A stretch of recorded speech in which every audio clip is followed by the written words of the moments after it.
Welcome to Wisdom of the World. Today I'm going to tell a story from Japan, which I obtained with the help of my daughter Rosie. Thank you, Rosie. The story is called Mr. Lucky Straw.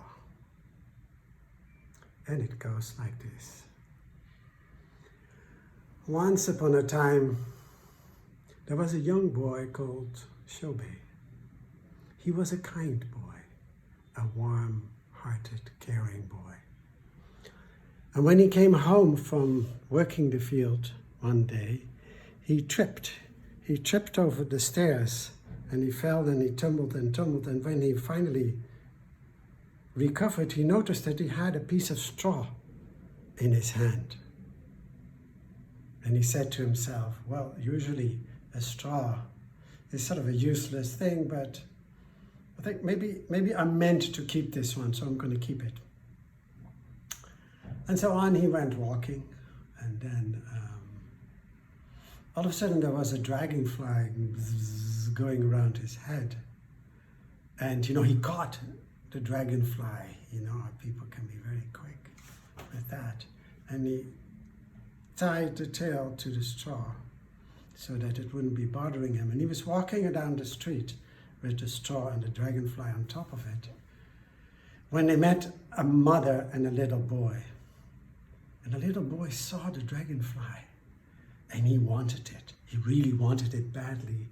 And he says, Mom, please let me have this dragonfly.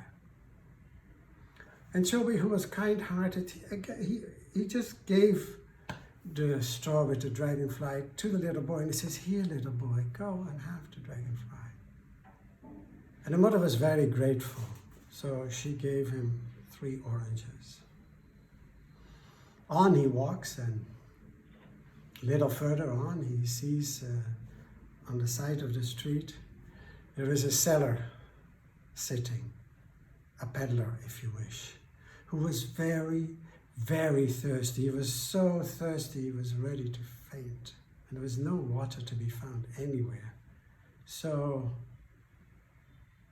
Shobei, again, from the kindness of his heart, he offered the 3 oranges to this seller so that he could drink the juice.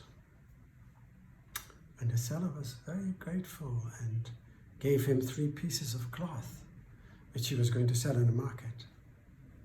So Shobei accepted the pieces of cloth and walked on.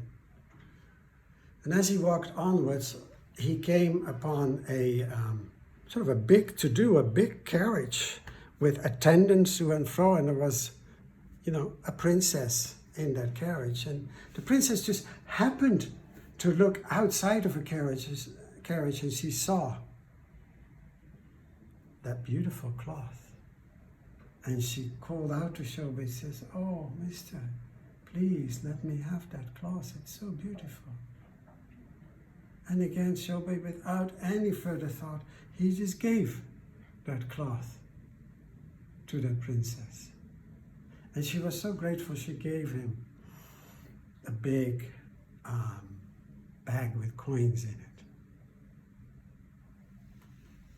With that bag of coins, he bought lots of fields in his village and around his village. And he divided those fields up between all the members of his village. So everybody had his or her piece to work on. And after some time, that village became very prosperous and built houses, and they did really very well.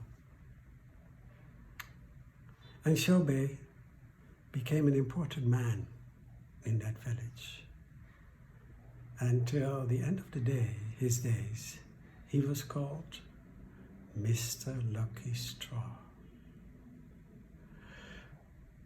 And now, in my country, in Holland, we have a saying that goes, wie het kleine niet eert, is het grote niet weert.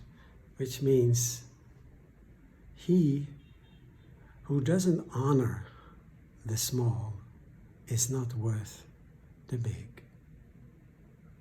Thank you.